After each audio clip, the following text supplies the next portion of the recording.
we'll get all our friends around us and we'll sing a song together. 1, 2, 3, 4. My body's nobody's body but mine. You run your own body, let me run mine. And again. My body's nobody's body but mine. You run your own body, let me run mine. When I am touched, then I know how I feel. My feelings are mine and my feelings are real.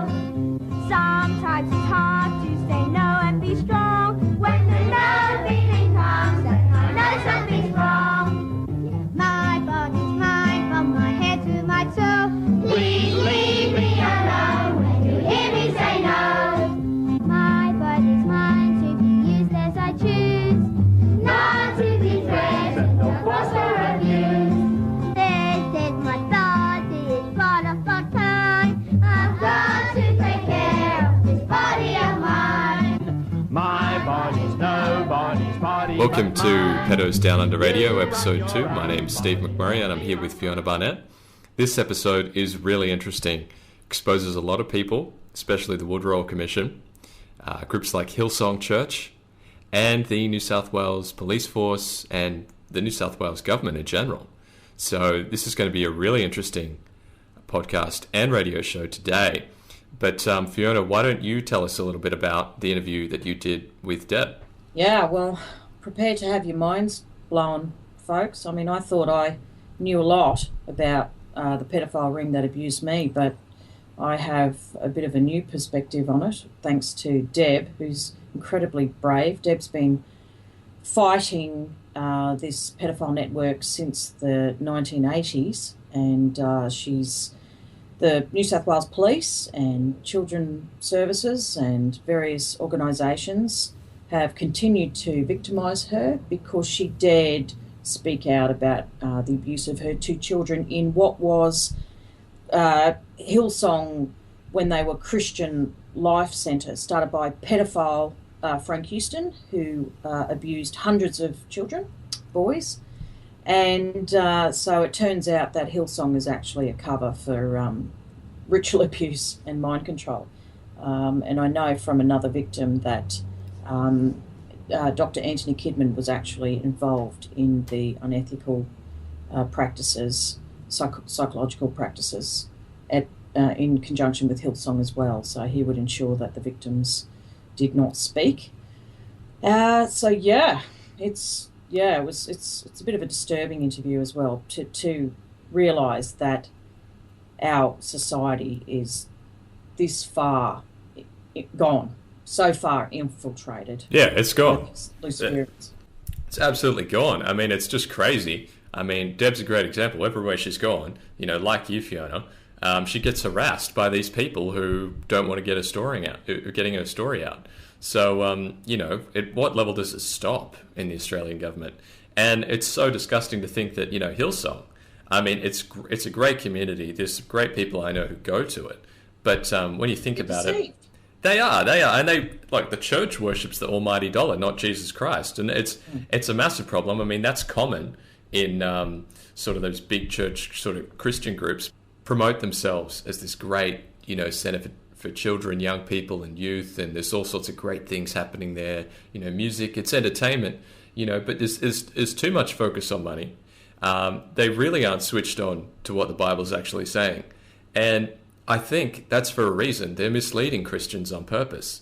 And wouldn't it make sense if you're a group, you know, a bunch of Satanists, and you really want to do some harm, if you want to get your idea out there, if you want to make this world molded into the world that you want to live in it as, you want to infect the churches, you want to start taking over the organizations, you want to start perverting Christianity, you want to start destroying it from within. So there's an operation going on here that's been evident from the current Royal Commission, from all the sexual abuse cases that are going on in the Catholic Church, from all the Anglican churches, from all the other churches, especially exactly in Hillsong here today. I mean, at what level does it stop? It's, you know, this group has also infected the New South Wales government and the Australian federal government, from what Debra's saying. Look, I'm a born-again Christian. For want of a better term, it's just become so tainted, that term. But I won't be affiliated with any church. I'm so thoroughly disgusted. And now I know why with this Hillsong business. I knew it was bad, but all the Assemblies of God churches and the various denominations in Australia have been completely infiltrated by these Luciferian pedophiles. And they've accessed children under the guise of teaching them Sunday school classes and daycare and all this sort of thing. And it involves probation and parole. It involves child protection. It involves the police. Work at Hillsong. These are people who attend Hillsong and they work for the coven that's behind Hillsong to snatch children. They target single mums, vulnerable mums, they access their children. And people have to know that these are not Christian churches. These are evil organisations. They are foul. They're conducting Luciferian rituals at the church. They're abducting children in the past. They're prostituting. They're still prostituting children. I know from other victims. And this really needs to be exposed. And yeah, what can you say, Steve? It's just it's worse than we thought, isn't it? Through their practices and their rock music concerts. Oh, jeez. It's hypnotic. They employ subtle mind control techniques and brainwashing techniques and hypnosis techniques. Absolutely. And, they actually, the types of materials that they teach are sort of kowtow to the Kundalini spirit, not God's Holy Spirit of the Bible. So some of their teachings are just foul. It's all this New Age doctrine, and is it Anthony Robbins? Is that motivational speaker, Tony Robbins? Mm-hmm. This Hillsong steals a lot of his techniques, and these NLP and more subtle, persuasive techniques on the audience. So, enter their church at your own risk, people. Mm. Welcome to the show, Deb. Hi, Fiona. Thanks for having me. No worries. So, what I thought we'd do, Deb, is there are people who have really no clue regarding the Wood Royal Commission, and they don't understand the relationship between the Wood Royal Commission and the current Child Abuse Royal Commission that's happening at a federal level at the moment. So could you just give us a basic introduction to how you came into contact with the Wood Royal Commission and, when you first found out about your children's abuse that necessitated you going to the Wood Royal Commission? Yeah, well, we go back to 1989, and when my children first disclosed. When my son was only 6 years old, and he told me what happened that this particular man had raped him anally and whatnot. His words were, as a 6-year-old, he stuck his dick in my bum. I think my world stopped at that moment, and then once he was believed, he was a full-on avalanche of information coming out, giving me details of what happened then, not just that event. Telling me about at the church where they went to, which was called the Christian Life Centre back then, which is now known as Hillsong. Now, he told me about the star on the floor with candles on the points of this star inside a circle with all these adults around in robes, black robes, chanting, all this satanic sort of information. I didn't know anything about it. The only thing I'd ever seen was a movie called The Exorcist. I mean, other than that, I didn't have a clue about satanic anything. And then my daughter started talking as well. But the thing that, not only the sexual abuse, which they told me about, they also told me, which I believe, I don't have any proof of it, but I believe the children were also drugged. They said they gave them a drink and a biscuit. They said then they went all funny in the head, and that's when everything started. Then when they described to me about the murders of the children that they witnessed. There were several, one of whom was identified as Helen Karapedes, who disappeared from her home at Marrickville. Now, she's still on the missing persons list. My children described in detail what they did to her, that they cut her chest open, they pulled her heart out, they were forced to drink blood, all sorts of disgusting satanic stuff. Now, I do believe that, from what I've been told, that there are people within the police force and other areas which make sure that a lid stays on these sort of cases, that if anyone brings them up, they are dealt with, and they will shut them down and nothing will be done. Now, when I was with, how it went about from the beginning, when I first went to police and reported it and whatnot, the police were dragging their chain and whatnot. They weren't seeming to act in the capacity that I expected. I expected, like, wow, you know, there's murder and everything involved here, to jump on it. No, they didn't. What they did was they contacted DOCS, which was then known as Family and Community Services, or what other people around the world would know as child welfare. And then they were wanting to talk to the children, examine the children. Then they wanted me to have a psychiatric assessment. Basically, they were pointing fingers at me. The efforts they went to and the lengths that this DOCS unit went to discredit me, including false reports saying that my mother and myself and whatever, were all schizophrenic. Yet we'd never seen a psychiatrist before. My mother had never seen a psychiatrist. My sister had, due to other issues, when she broke up with her partner and whatnot.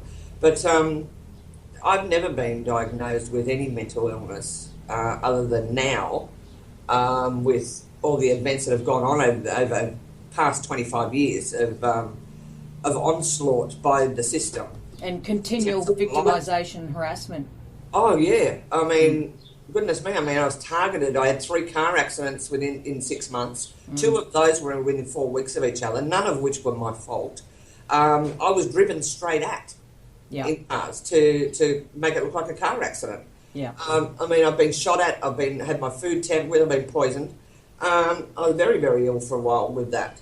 So the ongoing non-stop onslaught to attack, harass, discredit, trying to push you over the edge. Yeah, I have PTSD. Yeah. But that's not a mental illness, so to speak. It's a stress response to what's happened to you, not what's wrong with you. Yeah. So you tend to live on a knife's edge with, all the time on high alert, hypervigilance, alert for any danger. It's no different to any soldier or anyone else in high-end fight-flight sort of situations where you've got to have your wits about you at all times. So other than that, no, I don't have any problems with that. I have been diagnosed by several psychiatrists as not having that, so they can go for their life to try and discredit me now. It's not going to work.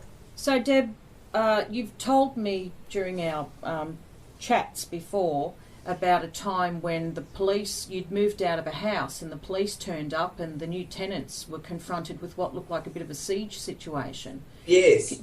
That's a good example, I think, of what you're talking about. Can you just tell us about that? Yes, it is. What happened was, with all of this, eventually, when the police were failing to act and DOCS were doing what they're doing to shut down the case, I got involved with Debra Grusevan. Debra Grusevan was a politician in Parliament at the time, and she assisted and pushed this through political channels to actually get an investigation going. Now, when they did the investigation and all the rest of it, they basically it was a thing to shut me down. Okay, so time goes on, and Deirdre encouraged me then to go to the Wood Royal Commission to get this into them. So I did that, and when I did that, the Wood Royal Commission sent me back to the Witness Protection Unit, because when this happened, Deirdre got us into the Witness Protection Unit for our safety, because the attempts on my children's lives, people from the church tried to grab my children after they'd disclosed. So we got placed into witness protection.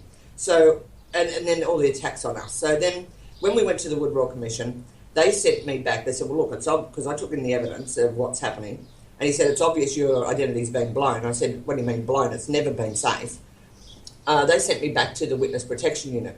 Now, when I went back to them, for them to help me, the hostility I was confronted with was unbelievable. Now, the woman in there, her name was Megan Backhouse. Now, she said to me, well, basically, seeing as you're helping the Wood Royal Commission against us, you go back to them and you get them to help you. Yeah. When she said to me in the police witness protection unit, you go back to them and help you, the hostility, the venom that came out of her mouth, I was taken aback. I was like, oh my God. And I knew at that moment I had to get out of where I was. So I left there. When I left there, I went back to the Wood Royal Commission. I told them what happened. When I left there, I was followed from the Wood Royal Commission building and by a man in a grey suit. When I got home, I started making immediate preparations, and I got on the phone to try and organise something somewhere else to live straight away, and then started packing. I moved out of the house approximately 2 to 3 weeks later, so we weren't living there anymore. And I never told anyone where we were going or where we'd moved to or that we'd even moved. Smart. Now, some new people moved into the house a few days after I'd left, and what happened was, they had a child that went to the same school as my daughter. And on the Monday following this event, this child came to the school and told my daughter what happened. So I immediately rang the mother at that house and spoke to her and asked her what happened. She told me.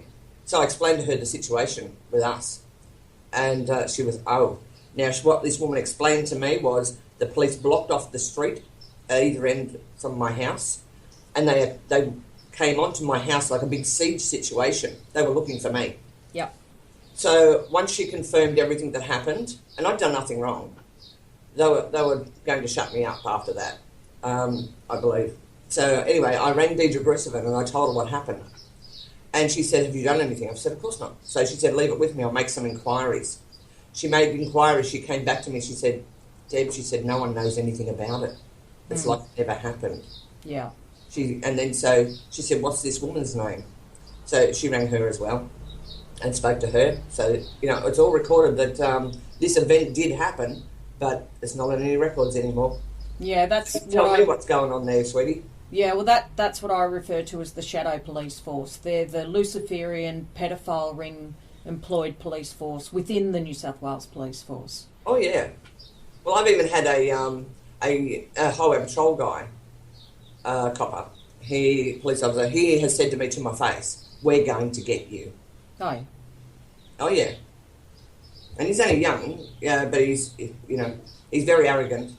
And I've been trying to fix this problem that the state created with our identity and whatnot so that we could travel, so that we could, have a normal life. I mean, my children, as they grew up, and the attempts on their lives in between was phenomenal. I actually had to send my son away to live with a friend for a year because I wasn't coping with trying to raise my daughter, who was out there as well. I was doing all this stuff. I was working, raising my kids alone, and then they were following my son to school. Then they actually made attempts to run him over and chased him. My son jumped between cars to avoid this car trying to, chase him all over the place to run him over, to make it look like an accident. He actually ended up running into a house. After that event, because I couldn't do everything. I couldn't be in several places at once. I couldn't be at work and looking after both kids who were in different places. And, as a single mum, yeah? Yeah, as a single mum, doing everything all at once. I couldn't be there for both of them and work too and protect them all, and, it was impossible. So I sent my son to live with a friend of mine for over a year to keep him alive, to keep him safe. Yeah. But my son, that affected him badly, feeling like he wasn't wanted. He was sort of kicked to the curb. But it wasn't the case. It's just that I couldn't do everything. What was said to me was, eventually, you're a very strong woman. Mm-hmm. They've thrown everything at you, haven't they? And I said, yeah.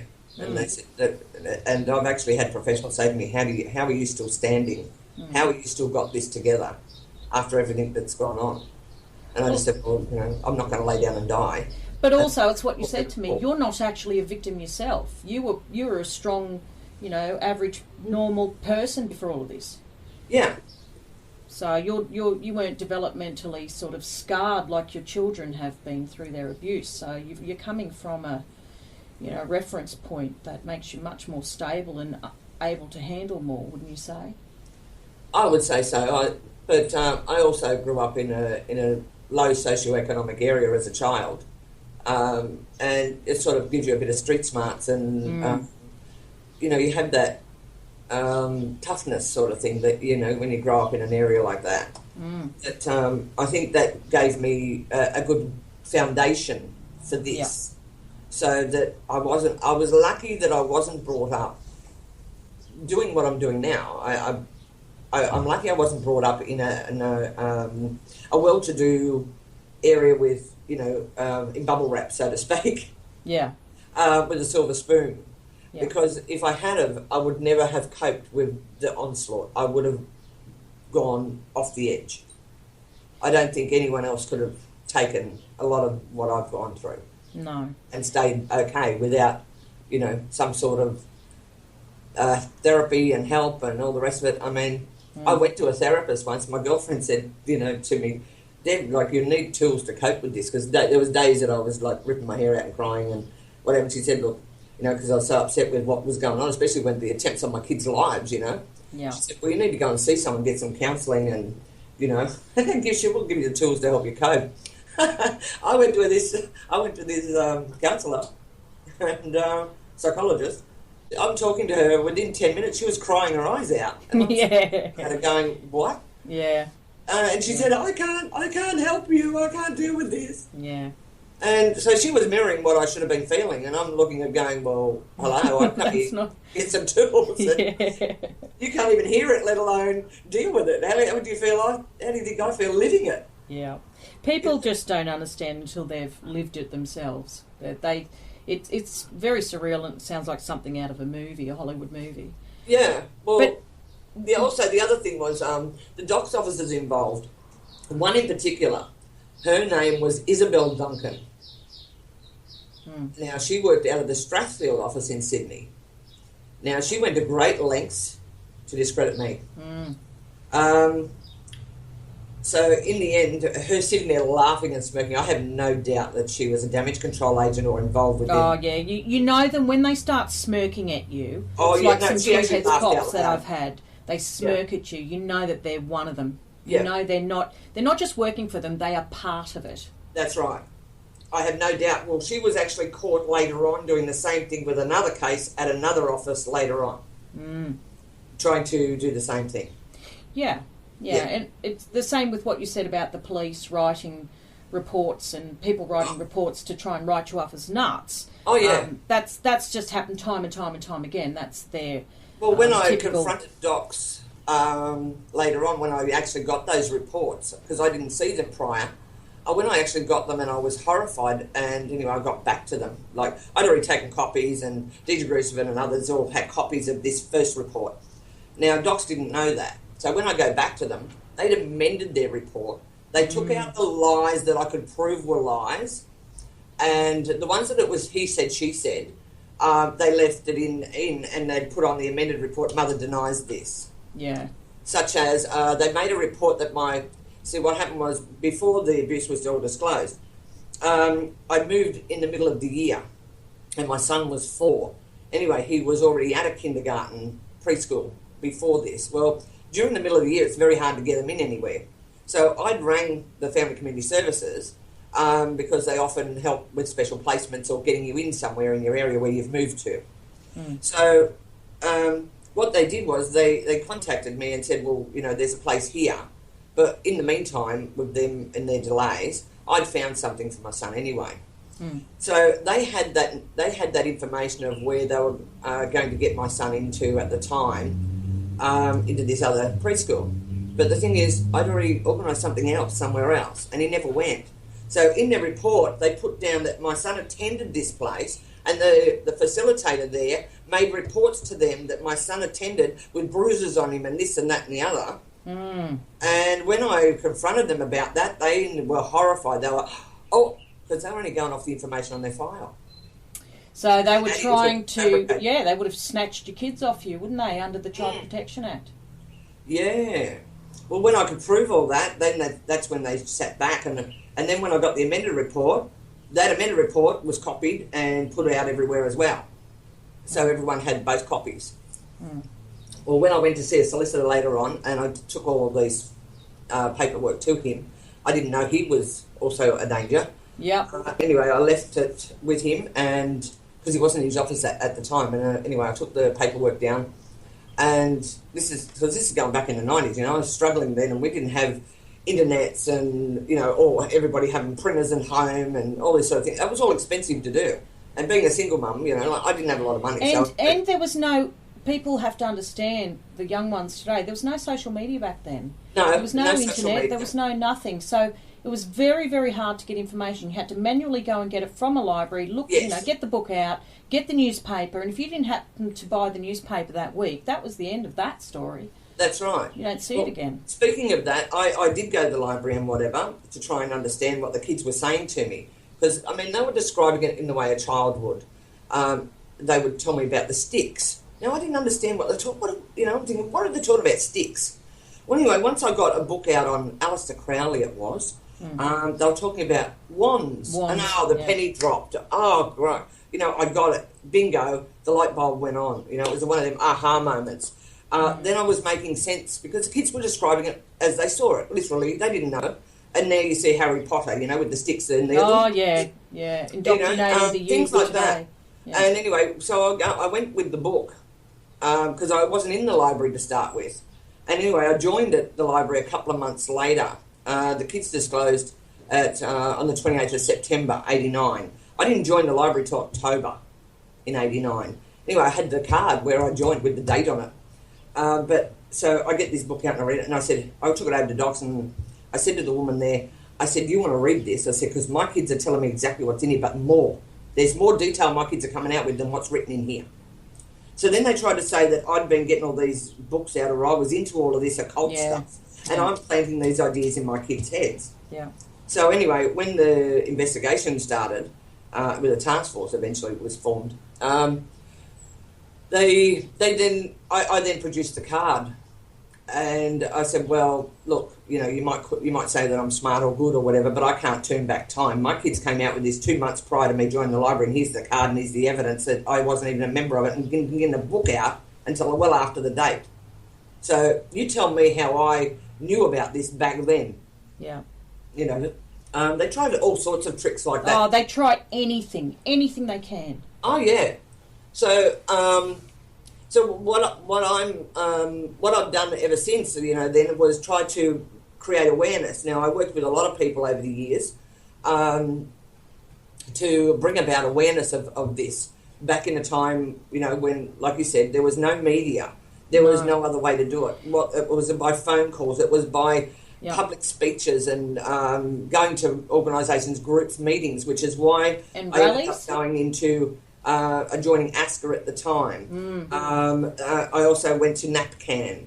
Then when Franco Arena, another politician here who stepped in after Deidre Grisevin was annihilated in Parliament for exposing other people, she was removed from the front bench in Parliament. And Deb, she exposed people like that particular lawyer, Marsden. Yes. And people who later on it came out that he was indeed a pedophile. So these people that they accused under parliamentary privilege turned out later on they all committed suicide, and other victims have since come forward, and I've spoken to a lot of victims of those very same people. Yes, with John Marsden, and then there was Frank Arkell. He's one of my perps from Wollongong. Right, now he was actually murdered later by one of his victims. Yes, he was, and they wrote, people don't realise, they've covered that up, haven't they, that Yes. they cut off various parts of his body, didn't they? And didn't they leave a big encircled pentagram in blood on the wall? Yeah, something like that, yeah. Others were Senator Collins. I don't know if you remember him. Senator Collins was another pedophile from the Northern Territory in Parliament, and he was a known pedophile. Now, he died before they actually went to court. Yeah. Suicide, so that it didn't come out. Yeah, a lot of them were suicided. Yeah. or I call them assisted suicides. Oh, yeah. A lot of them, because even if they can't do it themselves, their cronies or their associates in these groups will get rid of them, so that it's all covered up, nothing comes out. Yeah. I mean, it's just like a big, what they call it in the old movie Get Smart, the cone of silence, I call it. Yes, it is. It is. You know, they can't. It's like the mafia code. You know, nobody talks. You talk, So- you're dead. Yeah. Yeah. 'Cause There's no.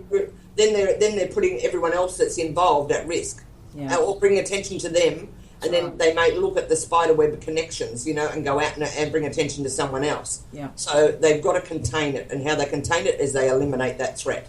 Yeah. One of their codes they live by is you can do whatever you want, just don't get caught. Yeah.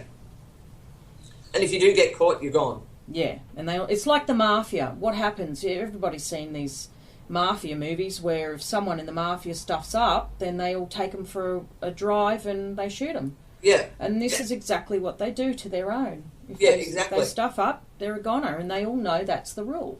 Yeah, that's right. The thing is, with us people who didn't know anything about this, so my children, I wasn't born into any of this. I wasn't abused in that way or anything like that or whatnot. I had my children. My husband at the time, you know, he was having affairs and whatever, so we broke up, and I was a single mum. So all my kids did was they went to school and they went to Sunday school, you know, because I was brought up like that. I didn't think anything of it. It was a man who I knew in the area all my life since I was a child. I didn't know he was a pedophile. Yeah. So I allowed my kids to be picked up in this Sunday school bus, small little bus, Yeah. and to go to Sunday school. And I was raising my kids and I was going to work and whatnot, just to make ends meet. Is that? Can I just ask? Is that the same? Did Helen Karapides? Karapides? Did she go to that same Sunday school? Yes, she went to the same Sunday school. And did Samantha Knight? She went to the same, not to the same building. She went from what the information I have. She went to the one in the city. Okay, she's another victim who went missing. Yes.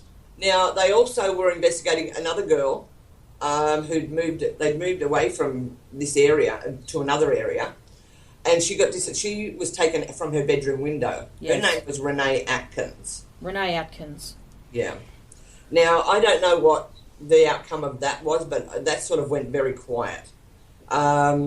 So I've got a funny feeling that was involved too because of the nature of it. The child was only she was only young. She was only Deb, these were very bold abductions. Oh yeah. So Karapides, Helen, she was just. It seems obvious that she was taken by people she knew because she was playing in a front yard. Yeah. Well, now I look back over where, you know, it's easy to be wise in hindsight when you become aware of things. When I was growing up, there was another little boy that was murdered in the area, and his name was Simon Brooks. Simon Brooks was only a toddler. Yeah. And they never found his killer. And he had his penis cut off and put down his throat and everything else. There's that's quite a number ritual. of murders in the area. That's over the Luciferian years. ritual. Yeah. There was quite a number of murders in the area over the years, but there was no connection made to any of this. People are thinking, you know, some sick person's out there doing, you know, murders. Random killings. Yeah, and no. This is the other thing that we're talking about, you know, even with the backpacker killings. They when I contacted the backpacker investigation unit, because it was first in the paper about, you know, the way the bodies were laid out in the forest and weren't they all dismembered and spread out? Yeah, they were spread out, and they were in basically a pentagram pattern of where they were. Yes, it was. I remember it was a Luciferian sort of cult behind it. So when I contacted them, that unit, lo and behold, the 2 IC in command of my investigation was in that one. And he said, "Oh no." He went to great lengths to reassure me and to put the brakes on any connection to that at all. Saying it was Ivan Milat. Yeah. Well, at that stage, Ivan Milat hadn't been charged or anything like that. He didn't say who it was. But at that stage, with that call, yeah, but they had to pin it on. Not that Ivan's an angel. I'm not saying that, but it certainly was more than one person involved, and it was certainly a Luciferian coven. Ritual murder. Well, I don't know if the Malats are involved in any of that or not. I do because my father and his brothers associated with the Malats. I know Right, quite a there you bit go. about the Malats, and they're So also... basically, Malat's family was involved, and he was the patsy to take the he's fall the patsy, for the rest of them. but I don't know, I'm not sure. I know that they were generally involved in a lot of dirty dealings and, you know, and I know that they were, I think Ivan attended Engadine Boys Town where I was a second generation ritual abuse victim. But, you know, as to what really happened with that particular incident, I don't know, with those murders. But I knew there have must have been spoken to something various in the witnesses. background, but I didn't know what because I wasn't involved in any of that. But I have supported a lot of other non-offending parents and kids over the years. Yeah. One interesting fact that came to light during all this support that I was doing and trying to raise awareness and trying to protect other kids and support families and whatnot, while I was a single mum raising 2 kids, trying to hold down a job and everything else too, attending commissions and, you know, police investigation. In all that, an interesting fact came out when someone else I know went to the Victims' Compensation Court for their kids. Yeah. Anyway, my case was mentioned to them because we won our Victims' Compensation trial. Initially, I shouldn't say first one, because what happened was with the Victims' Compensation Unit, when my information went in there, we were given a date and the information had to be in by a certain date. Well, what happened was the Victims' Compensation Unit Tribunal, which is just the same as a court here, they held my case prior to that date and the information wasn't in there. And they said no, right? So we didn't get anywhere. So my solicitors at the time had to appeal it because the tribunal, Victims' Compensation Tribunal, erred in law. In other words, they didn't want the information in there and they wanted it down. They never so do. Then we went to appeal. Now, at the appeal, my children were allowed to give evidence, even though the Crown tried to stop it. They tried to stop my children going in to give evidence. Now, the judge at the time was Judge Ainsley Wallace. This is in... this was in 1997. Anyway, my kids gave evidence in there, told them what happened and whatnot. My kids were believed. Anyway, we won on that day. And Deb, what evidence did they give? Did they give evidence as to watching ritual human sacrifice at Hillsong? I wasn't allowed in there, and I was never told what the kids said Okay. in the court. I wasn't allowed to be in there. Is that the basis of it all, though? Beg your pardon? Is that the basis of their evidence, your children's evidence? Was it to do with the sacrifices and No, it was or basically abuse? on the injury to them. It was basically on the sexual abuse. At Hillsong Church, yeah? Yes. Okay. Now, And can I just ask... The only thing that was said to me was my daughter was upset when she came out. My son actually came out feeling good because he'd been heard and believed. Yeah. My daughter was upset and angry because she was a little bit older then. Yeah. And this barrister for the Crown was actually calling her a liar on the stand. Yeah. And she swore at her, you know. So your kids had their day in court, so to speak.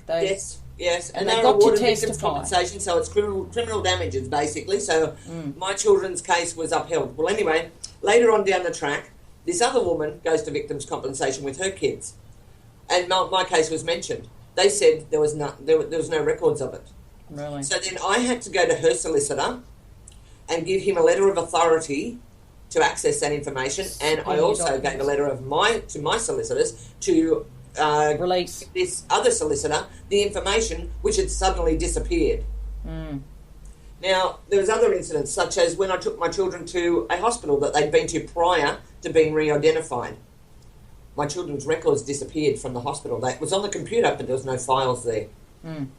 What I found was files were disappearing from everywhere where we'd been before. Mine was still there, but my kids wasn't. Now, my children, when I asked them why didn't they tell me about this to start with, in the beginning when it was first happening, and they said because they told us, and I couldn't understand a child feeling like that because the fear and the terror of witnessing children being abused and murdered. They said, the children told me that they said that if we ever told anyone that they would kill you and then they would get us forever. So they remained silent. and they mean, the perpetrators mean what they said too. Yeah. Yeah, I know that. Yeah, so... And they've done their best too. to carry through with that promise. Now, tell us, I'm interested in, now, was Frank Houston involved in the church at that time? Yes. So Frank let's Houston just tell was people who Frank Houston is. So he is the father of Brian Houston, who currently runs Hillsong Church, but Frank Houston was actually a pedophile, and he was charged in New Zealand, I think That's it was, right. wasn't it? With, yes, and he fled over here to Australia. He set up the Christian Life Centre in Sydney, and from what I know, he went from strength to strength with the backing of one of the alphabet agencies in the States. Yeah. Given what we know about the military, mind control, MK Ultra, etc., I believe he was used then, because of his background, then for recruiting the children for the trauma-based mind control, and they would then select the right children they wanted from this. And I believe it's still going on elsewhere. I have reports from elsewhere in other Assemblies of God Pentecostal churches over here. Yeah, right. Such as that are affiliated with all of that, the other names they go under. Yeah. Mm-hmm. Well, indeed, I know of one young woman. I've had a bit to do with her, and she's not that old now, and she was prostituted by Hillsong, Brian Houston's church, from the age of 2 to 22 years. She was prostituted within the church. And I understand they make kiddie porn and snuff films in Hillsong as well. Yes, I've heard that. My children said that. They,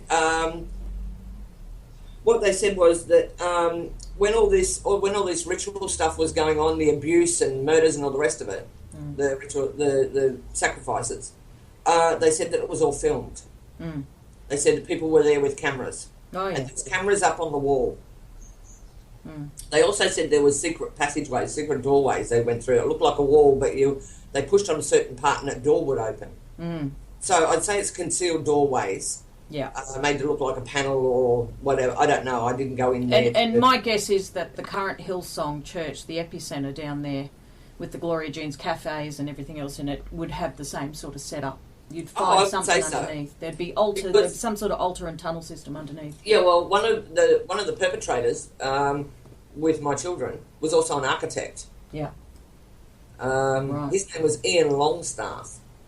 Now, I told the police when I first went there, I said, either you get him or I will. Yeah.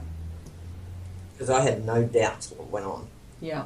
So, but because the only reason that I said that was because not only did my children say that this was happening, but they named a lot of other children.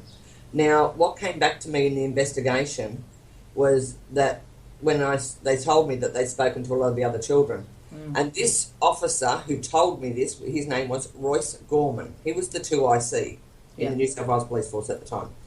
He said to me, we've spoken to a lot of the other children and we know something has happened to them. I said, how? And he said, because of the look on their face. He said, they went like this, and he showed me, like a look of fear, terror, their eyes opening wide and going, no, no, no, no, no.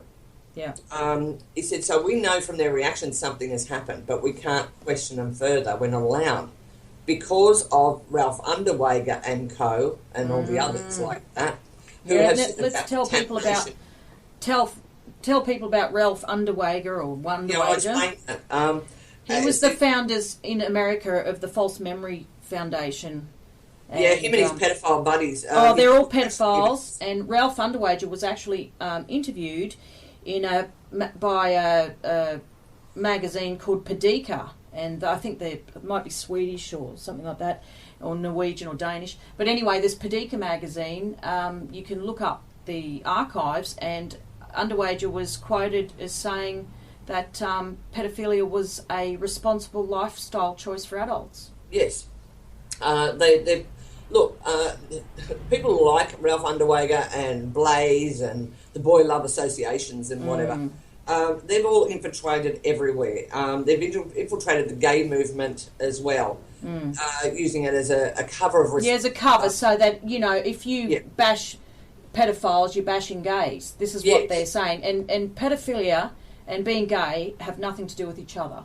That's right. Unless somebody is into everything. There are people, when they're perverted, they will engage in homosexual sex, but they will also engage in sex with animals and sex with children and all sorts of really weird stuff. Yeah. So they actually are, twisted. Yes. So it's not to be confused with people who are homosexual. No, look, sexuality is one thing, regardless of your sexual orientation. If it's with consenting adults, that's, and then no one's being harmed or whatever, and it's all mutual, regardless of what the fetish is. I mean, there's a lot of people who have different fetishes and whatever, for whatever reasons. That's off the table as far as I'm concerned. It's not what we're talking about here. It's their business. But when it comes down to children and grooming children, because that's your bent, and we know it causes harm. No, that's not off the table. That's on the table. You want to abuse someone else's kid? I don't care whose child it is. Now, this is why I kept going. We could have been okay and just gone away quietly. But because my children named all these other children and the police could not question them further, they could not do anything, and I asked them why, and they said because of the issue of contamination, this whole issue that came up because of Ralph Underwager coming out here with the Mr. Bubbles case. Yeah, tell us about the Mr. Bubbles case, just what your personal contact with it was. I've written a little article including all that information, but tell us from an insider's perspective. Right, well, doing all this support work and whatnot, I was called in by police who were also very upset about the way the Bubbles case was handled and taken from them and destroyed, basically. By and they knew it was real. Anyway, they asked me, they wanted to know information about my kid's case and the correlations involved. Now, a lot of stuff was not made public in relation to the Bubbles case. Now, what I was told by these police who were involved with this case was that these children were also taken to a Christian life centre in another area of Sydney called Mona Vale, which was near the Sea Beach Kindergarten, where the Mr. Bubbles case... And this is became Hillsong again, didn't it? I don't know if that one's also Hillsong. It probably is. Did they amalgamate? I thought they amalgamated. So yeah, they did a lot of them, but a lot of them are still under the Assembly of God's name of Christian Outreach or Christian Centre or whatever. They go by various different names. They don't all come under the one umbrella now. Yeah, they branched out. And I think, they've branched out, but I also think they are still affiliated, connected. But to give the illusion of separation, they retain their names or whatever. Yeah, I know. Look, just Assemblies of God related churches up in the Tweed area are highly affiliated with Hillsong, yet their name isn't Hillsong. They're exactly what I'm saying. And that's to give them the illusion that they're not part of it, but they are. Because they don't want any cases coming out where it's all Hillsong this and Hillsong that. Yes. Because Hillsong is now branded, really big as far as the Christian sort of stuff goes, especially with music and publications and yes, the fake churchianity movement. Yes. Yeah. So the other thing was when I asked the police about interviewing all the children together, I said, well, why don't we just put them in a room together and film them talking? And they said, oh, no, we can't do that. I said, why not? And they didn't have an answer. Now, they knew that there was a problem with interviewing children. But because of Ralph Underwager being brought over here by the Derrins to protect them, so to speak, in their case over here, you've got to understand the Mr. Bubbles case, I think, was one of the first in relation to witness...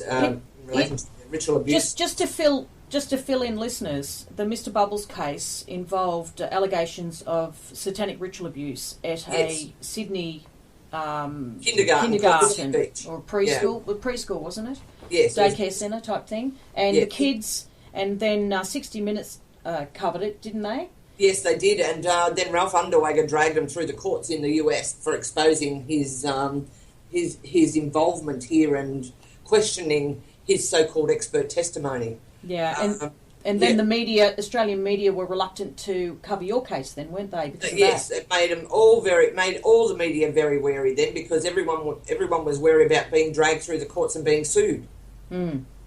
So, because I was interviewed by Mike Munro of 60 Minutes at the time. It didn't go to air because of those fears. They were worried about being sued. But you did a lot of other media, didn't you, Deb? Oh, yes.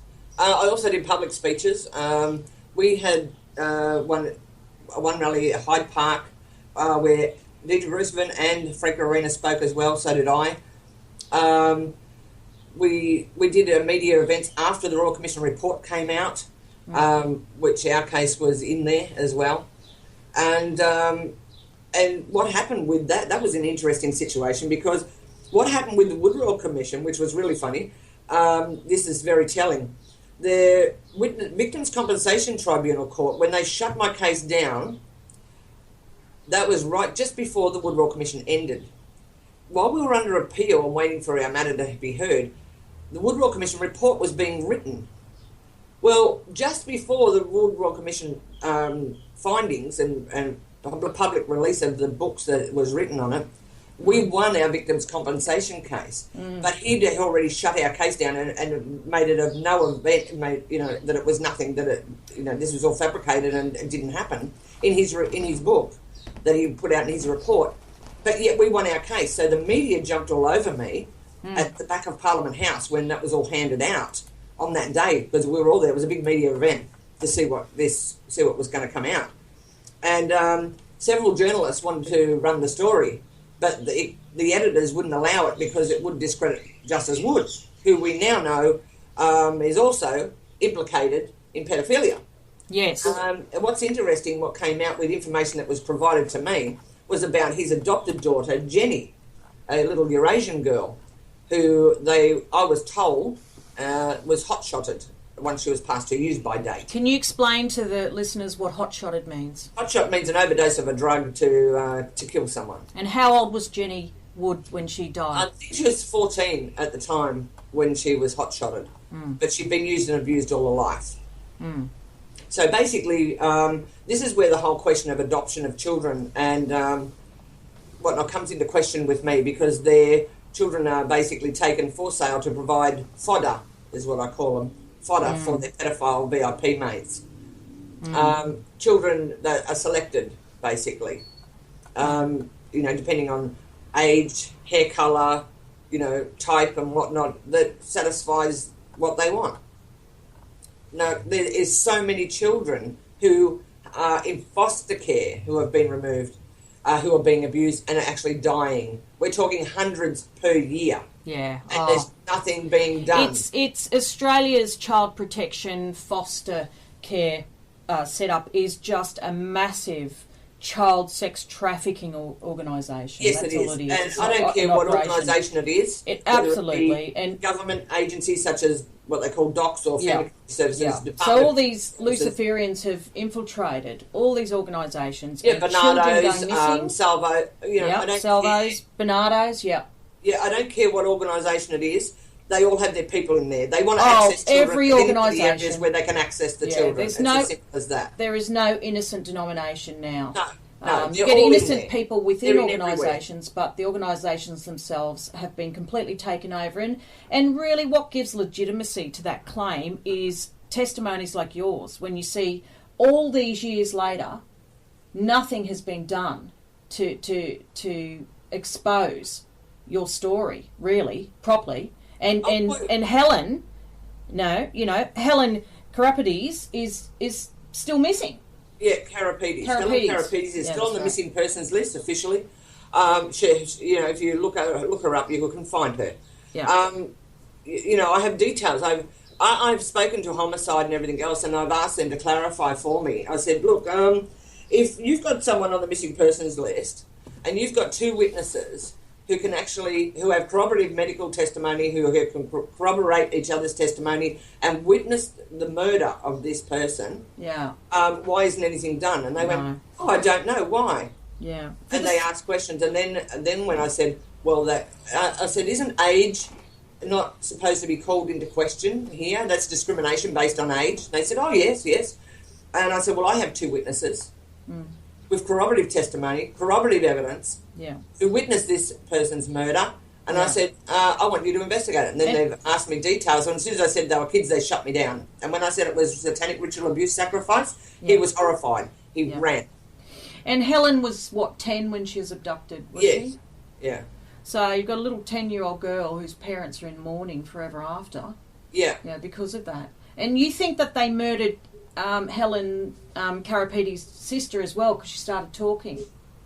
I don't know if they murdered her. I just know that she's died. What I was told was she was suicide. She suicided. Yeah, now, right. I question that, as Yeah. I do with everything like that now, but I don't have any evidence Yeah, on it. right. I also know that her brother was acting out and took a knife to school and whatnot. I think a teacher there was picking on him or something. I don't know. But anyway, Yeah. I have been told that he actually ended up going to jail. Yeah. Now, this child's obviously extremely damaged as well. I believe all the children. Well, of this is how they Arabic this is how they shut the boys up, Deb. They put the boys in jail and they put the women in psych units. Yeah, that's typical. That's what they try to do to me. They tried that, but I was lucky where I had another psychiatrist by the name of Anne Schlebaum, who I was referred to by Debra Grisman at the time, and the docs officers, when they sent me to their psychiatrists, I went up to my local doctor as well and got another referral to another psychiatrist. This was prior to Deirdre organising me to see Anne. Now, I said to her, in case you've got any little funny ideas up your sleeve, I've got this referral to another one and I'll get another 20 if necessary.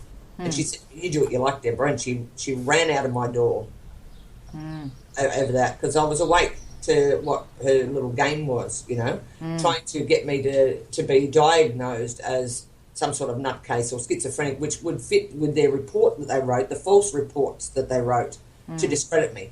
Well, when I went over to their psychiatrist unit and spoke to them and told them I was already seeing someone else and who she was, they backed off and they said, oh, well, we'll let her do it then.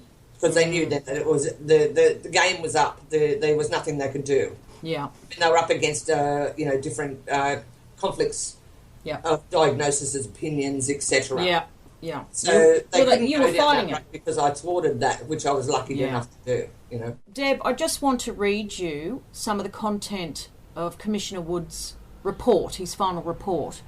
And in this he stated that ritual abuse victims are, quote, nearly always women who during therapy for a variety of personal problems reveal previously unrecalled memories of bizarre childhood victimisation at the hands of multiple offenders and who are frequently diagnosed as suffering from multiple personality disorder.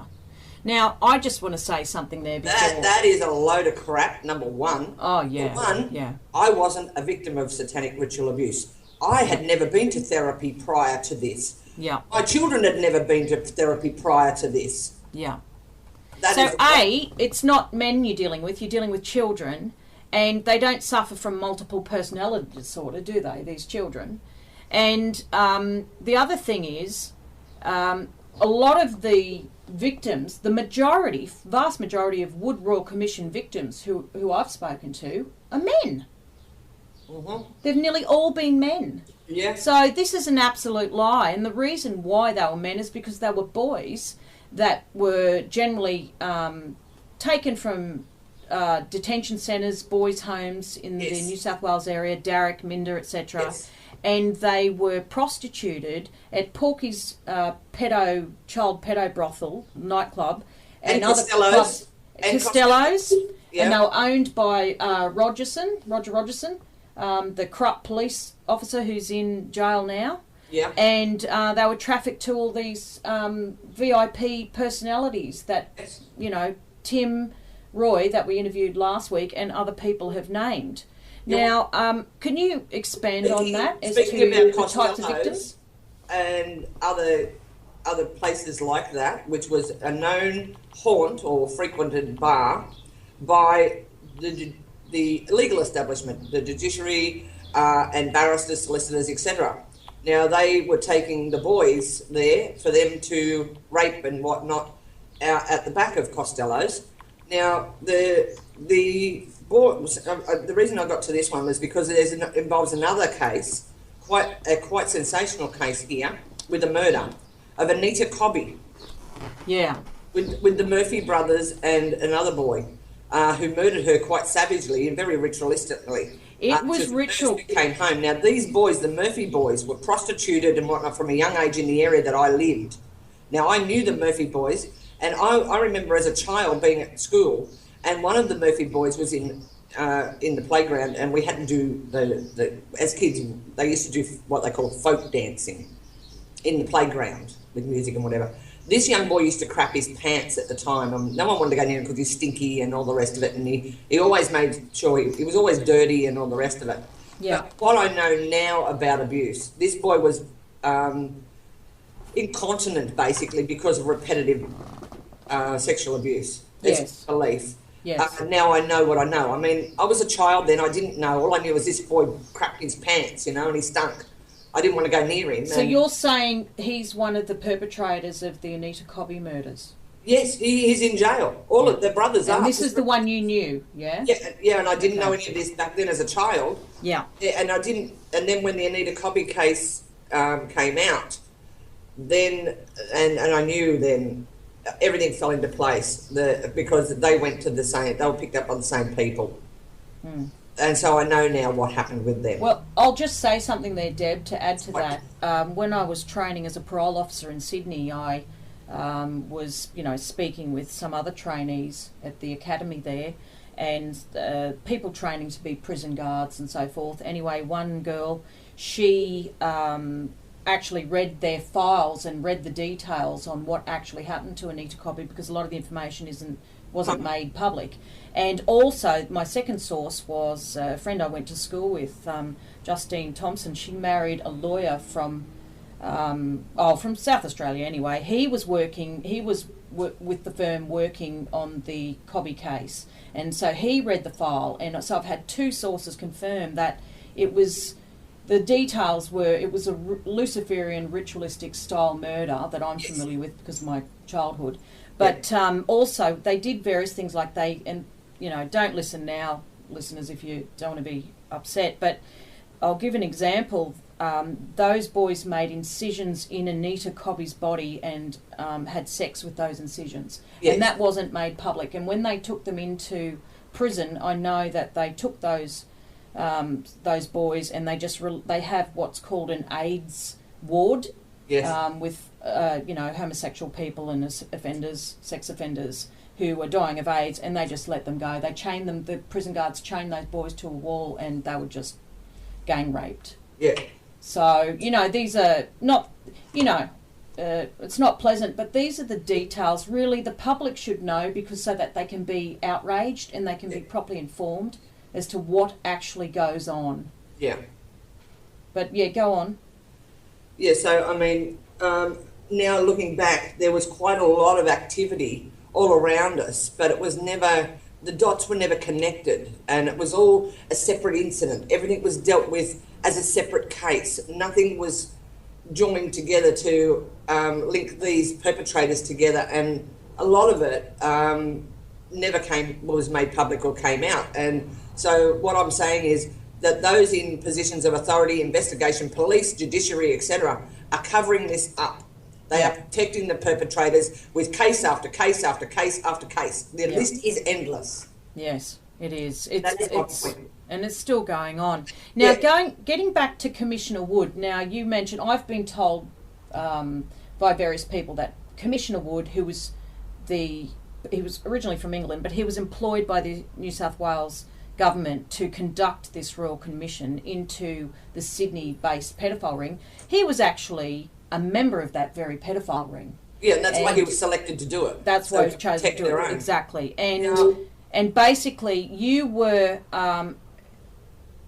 familiar with some of this information and about him being a pedophile himself, yeah? Yes, through other people that I said to you, I joined all these different groups. Yeah.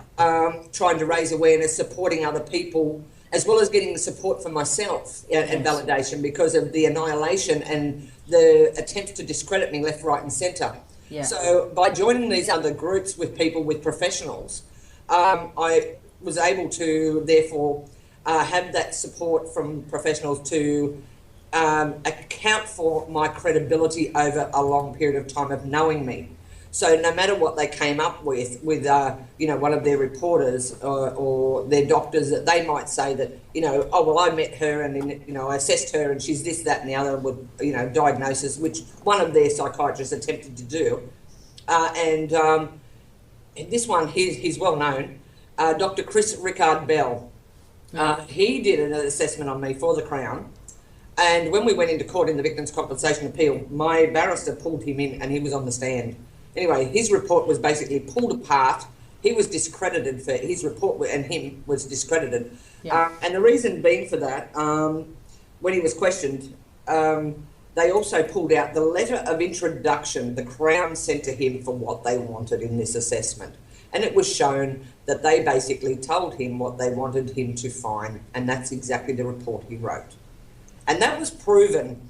The Crown objected strongly to this letter of introduction being produced into evidence. The judge, Judge Ainsley Wallace, demanded to see it, said no, she wants to see it. So then he was on the stand and he was torn to pieces basically as basically an opinion for hire. Yes, and Now, so he wrote an unfavourable report against you. Yes, unfavourable against me. And that's but Dr. Chris Bell. for what they wanted to try and shut this matter down. Now, the other psychiatrist, who is well known as a pedophile protector, who I've had dealings with as well, who actually ran his finger across his throat in a gesture to me to indicate you're dead, you know, like from one ear to the other across your throat. Okay. Sort of insinuation. Anyway, his name is Professor Brent Waters. Now, Brent Waters. Brent Waters. Brett. Yeah, Yep. Brent, B-R-E-N-T. Okay. Brent Waters, Professor Brent Waters. He is notorious. Now, because I was doing all the support work I was doing, he tried to intervene in my case early on, but I already had Anne at that stage and said no. I was also already warned about him. Now, in my subsequent dealings with other cases along the way when I was in these groups and also supporting other women and non-offending parents or, you know, victims that are also male of these people, he said to me when I rang him and I said, don't threaten me again after that case. We were in court. And he was giving evidence so that this woman could not see her child again. She was trying to prevent her husband, who was the perpetrator and involved in one of these cults, from abusing the child. And so because she raised the issue of sexual abuse, they targeted her, and he was the psychiatrist here in this, going for the father. And now the outcome of that particular case was this mother was not allowed to see this child again until she was 18 and was placed with the perpetrator. Well, Deb, that's what's happening. The detective way up in charge of my case, I got a phone call from a lawyer who said that a client of hers, same thing happened to her client. She had a little 4-year-old boy. The boy, this detective wrote a report against the mother who had gone forward to police to dob in a pedophile ring and say, look, her husband was sexually abusing this child and the husband was prostituting the child out to other men in this ring. And so this police officer turned on this woman, and this police officer is being described as absolutely vicious, and the terrible things, tried to make out the mother was a nutcase, etc., etc. And the child has, for the last, 4 or 5 years, being continually abused by the father and the pedophile ring in Sydney, and the mother's not allowed contact with the child. Yes, exactly. Same scenario. I've heard it over and over and over and over. We have got a damage control system here in family this law country courts that protects this child slave sex trafficking ring at the highest levels. Yes. And anyone who comes forward, look out. Now, when Australia's family law courts are just a child prostitution racket. Yes, it is.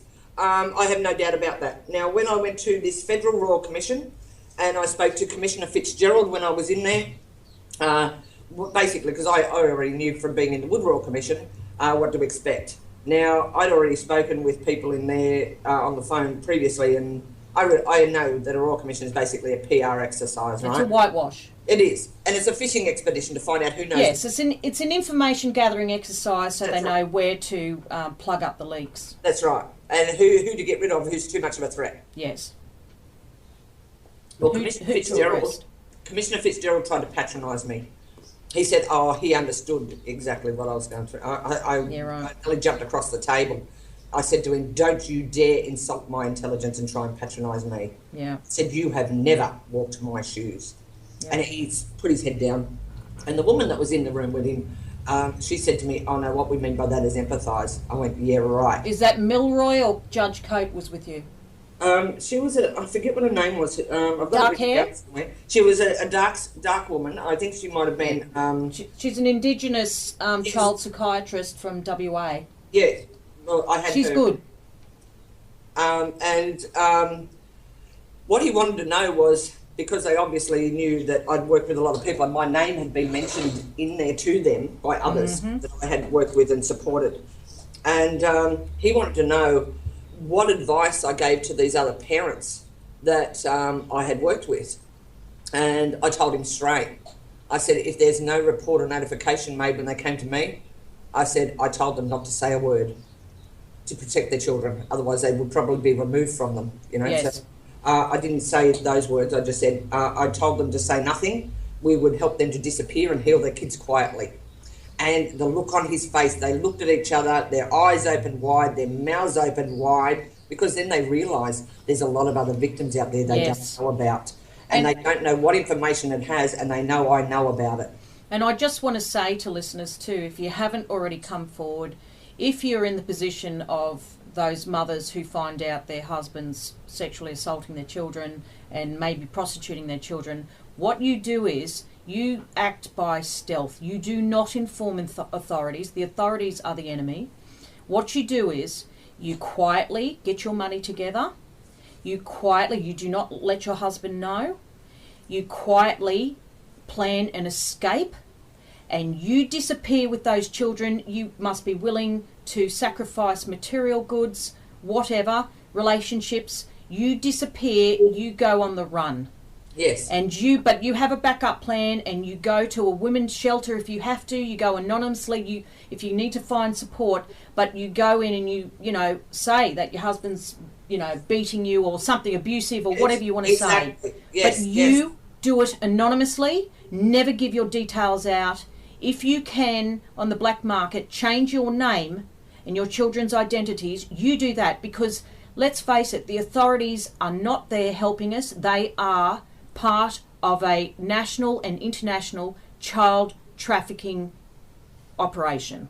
Yes. Well, going to that, what you just said then, I'll give an example of one particular case that I dealt with. This woman, her husband was obviously multi-generational. She caught him in... Just explain, Deb, what that term multi-generational means. That means children who are born into an occult family, and this has been going on for generations. So this was obviously from what I can gather from the information I got from this particular woman, she thought that she knew something was wrong, but she didn't know what it was. She was often taking the kids to the doctors with things and didn't quite know what it was, because, we don't know these things until after the fact. So anyway, she caught her husband in bed with his mother, and so then the penny dropped. She became aware, the aha moment, something's going on here. Anyway, one of the children disclosed to her quietly. She said, okay, shh, we don't say this. Anyway, she went to see someone she knew who was in a position of authority. They got back to me. They rang me because they knew about the work I'd been doing for years and put this woman in touch with me without making any report. Now, my advice to this woman was, okay, your children have already been abused.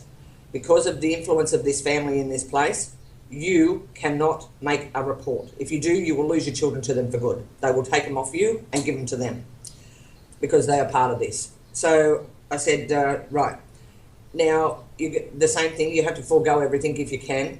What you need to do is get what you can together, formulate an escape plan, push his buttons till he hits you. The minute he hits you, you get a domestic violence order and get him removed, or you can get out that way. You can get placed in a shelter and you can move away.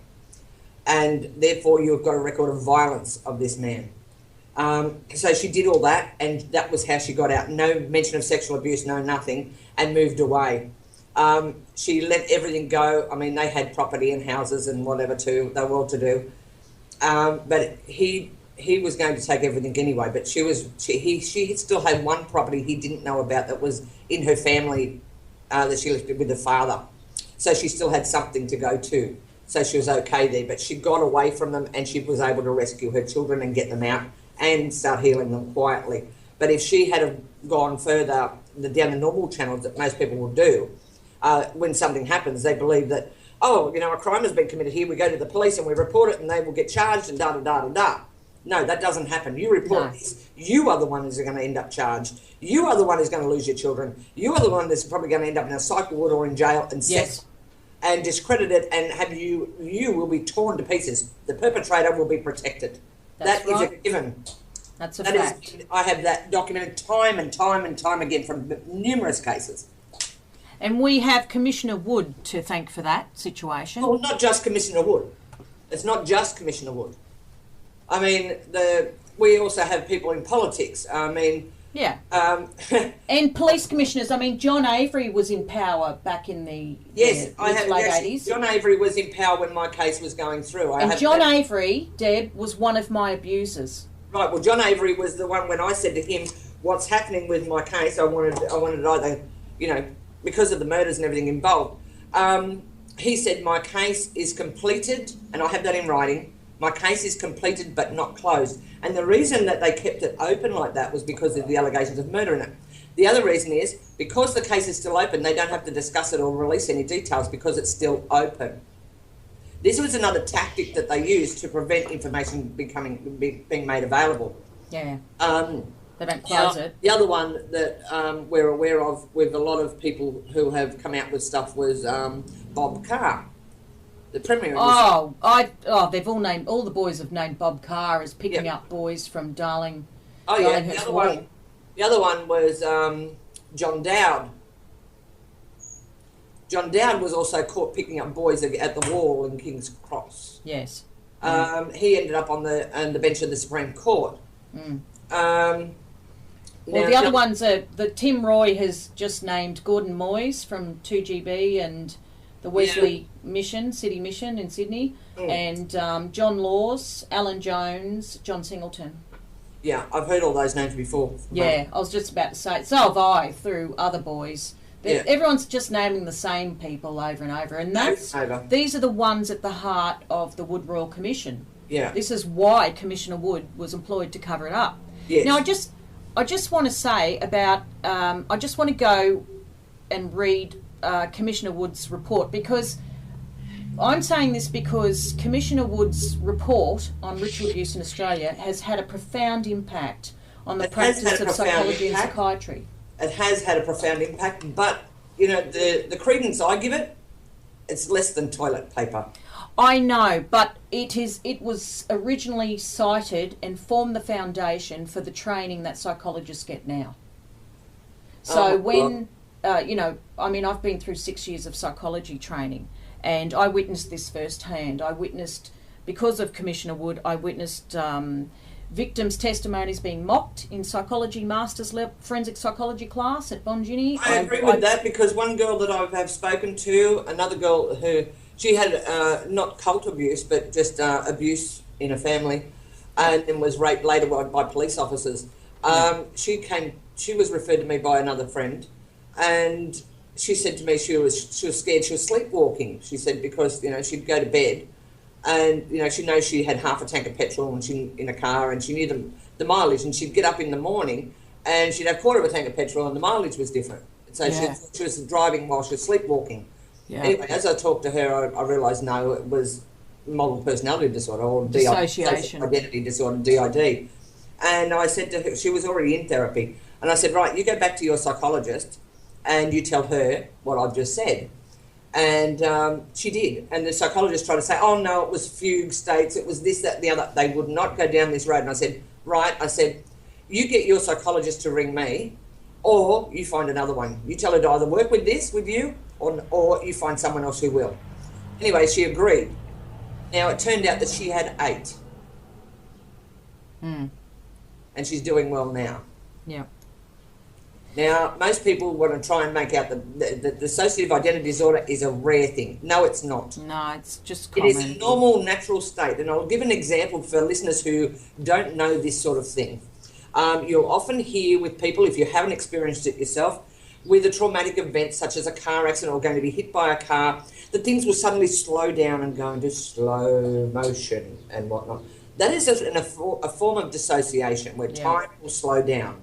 Then you will also, if you have been injured or something has happened, such as a fall, you'll remember up to a certain point, and then a short time, a period of time after that, you don't have any memory of. It's sort of like a blank, like the lights have gone out. And other people, such as paramedics or hospital staff or even family friends, will say they were talking to you at that time. You have no recollection of it.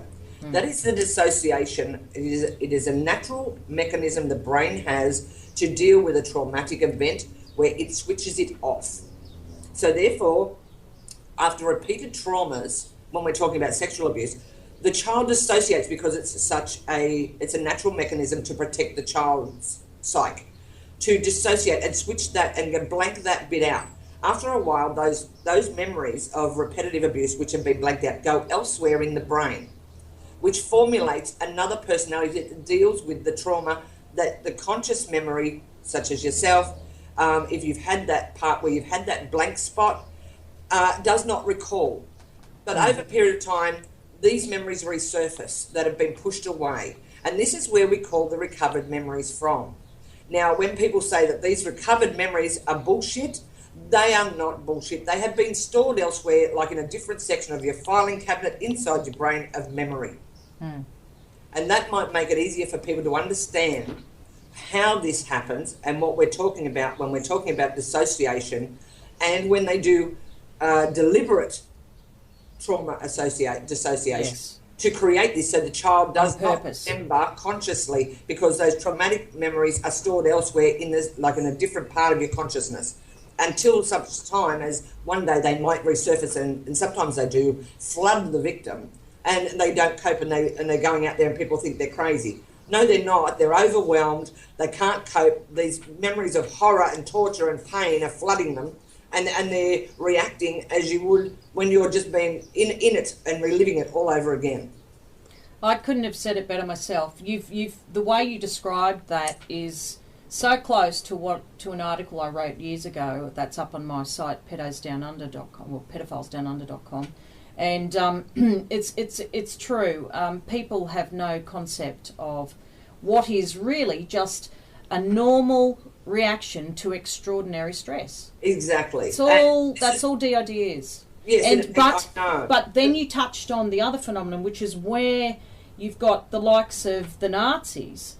Yes. They scientifically analysed this phenomenon, and they were able to artificially induce a DID situation using torture and drugs and unethical hypnosis, etc. And that's documented.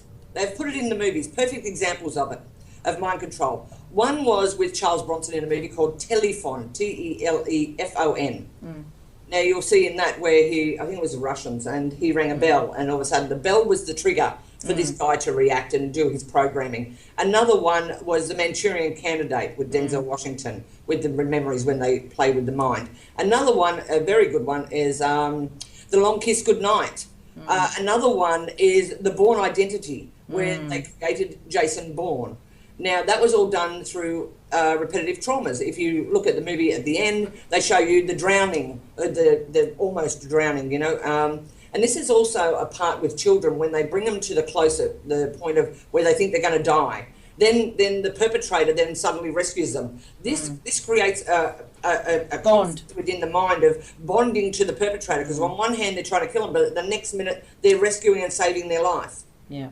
And this is where this confusion comes in, and the power of the perpetrator is so powerful with some of these victims, because they know that they have the power of life and death over them. So these people then become omnipotent. They become like gods. They become all powerful. And these children don't know how to put that in perspective. They don't have the life skills. They don't have the tools. They don't have the equipment to deal with that. So they split. Yeah. They go along with what the perpetrator These people are very, designs. very clever. They know how to do this, and they do it deliberately, and they use it in their own military and their own spy agencies. Now, we know that with the Presidio case over in the US, with the military over there, what was going on as well. There is multiple documentation on various cases with the military, and with the alphabet agencies, I call them, whether it's CIA or ASIOs or NSAs or, you name it, who utilise this natural function and abuse it for their own ends. Yes. And these pedophiles do it and use it and abuse it for their ends as well. So it's not just for the military and, defence and whatnot to create these spies or, that's only done at this end of the thing. This is where the psychiatrists and that come into play in all of this, and doctors, because they've got to bring them to the brink of death and they need doctors to revive. They also have psychiatrists and whatnot. And psychologists like Dr. Anthony Kidman, my perp. Yeah, well, there you go. And, the abuse of psychiatry and medicine here to formulate this end for their own purposes is nefarious. It's so abhorrent to the average man or woman in the street who has no knowledge of this, what's going on. It is, for me, it's hard to relate to a lot of people because they have no concept of what's really going on. And to try and tell them that, they are looking at you. Well, it's like the Matrix, Deb. Yes. It's like we've taken the red pill and we can't go back to ignorance. That's right. I can't go back to sheep. Now, tell me, you've actually had a lot of contact with victims and parents of this mind control. Yeah, basically that's the foundation of cult abuse. That is the foundation. They have to get them to dissociate so that they can continue the abuse, so that the parents don't know, because the child will act normally, because the child has no conscious memories of the abuse, because they have dissociated and put those memories elsewhere. That is how the child can function, still go to school, go home. And this is I'm talking about children who are not in a family where it's going on. I'm talking about children who are in a family where this is not going on within the family or with relatives around them. It's going on through their Boy Scouts, club groups, schools, Sunday schools, some other activities such as dance. Public schools too, the schools. Yeah, the schools as well, exactly what I'm saying. And also like talent agencies and things like that, where they go to dance class or drama classes. These people access children. They are in every field where children are accessible. There was in the Sutherland Shire, there was somebody on Facebook sent me an ad. They were horrified because the ad was pictures of lovely children with Shire kids wanted. Yes. And we all of us on my page went, wanted for what? And it was for a photograph shoot for a calendar. Yet this is how, and I'm not saying this particular organisation's involved, but I just balk at that. I would not recommend anybody take their kids to some kind of talent scout, model scouting children's agent. Usually they're involved. That's right. That's how they get kids. That's right. And they take the photos of them and then they pick the ones they want. And then next minute your child's gone. Your child's gone missing. Or they check where if the child's vulnerable, if it's a single parent who's struggling or something like this. Well, they pick who they target. And they do it through nippers too. My kids are very involved in surf life saving, my daughter's a surf life saver. It's another organisation with children that's accessible. Yep. It happens all over. Now tell me, we were talking one time about the influence of Nazi war criminals in this organisation, which I've witnessed right at the top.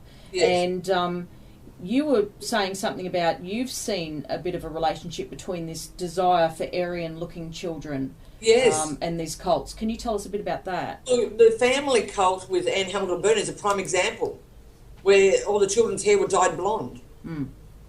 These children were abused and stolen and false adoptions and everything else. Those photographs of those children is in your face. There's no denying it.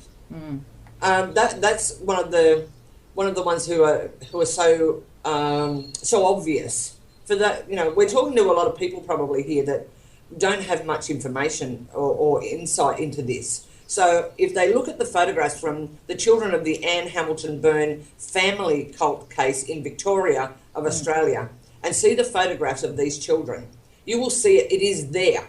It is undeniable. And I've noticed it with a lot of others. It's less dramatic and less in your face, but it's there nonetheless. And did they not target your own daughter? Yes, they targeted. They tried to grab my daughter. They've tried to grab my son. My son was blonde and blue-eyed too. Because they were very photogenic. They were very good-looking children. They still are. I love my children, and without my children, there would be no end for me. There's no life. And this is what I said to docs when they first tried to. I knew what she was up to. That's why I went and got the referral to the psychiatrist and whatever. I said, I put it to you this way. Anything happens to my children, I have got nothing left to lose. And I'll be coming for you first. And that's when she said, you do what you like, Debra. And I said, that's fine, I will. Yeah.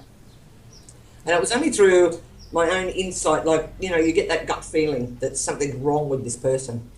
You know, from their reactions, from the things they say, the looks on their face, the smirks, all that sort of thing. You pick it up and you think, oh, you know, but there's something wrong here. And the microfacial expressions that you pick up. Yeah, well, I had no training of it. I was just, you know, No, you don't need training if you know what to look for. At that stage, I didn't know anything. But also, if people are very bright, if they're high IQ, they can automatically read microfacial expressions. They don't have to be trained in it. Right. Well, see, I've never been trained in anything like that. I'm just a normal mum who just said, you know, this is wrong, and I've seen not only through my own case and history. With the system, but through many, many others, that this is wrong. We have a huge problem here, and my conscience can't say, well, my kids are okay, yours don't matter, Jack. Every child matters, you know, and they don't have a voice. So for those parents who didn't have the knowledge that I did and the experience, I've been able to help a lot of them because of my insight. And experience through the process of systems abuse and how they go about things to shut people down, to discredit them, to cover it all up, basically, and protect their networks.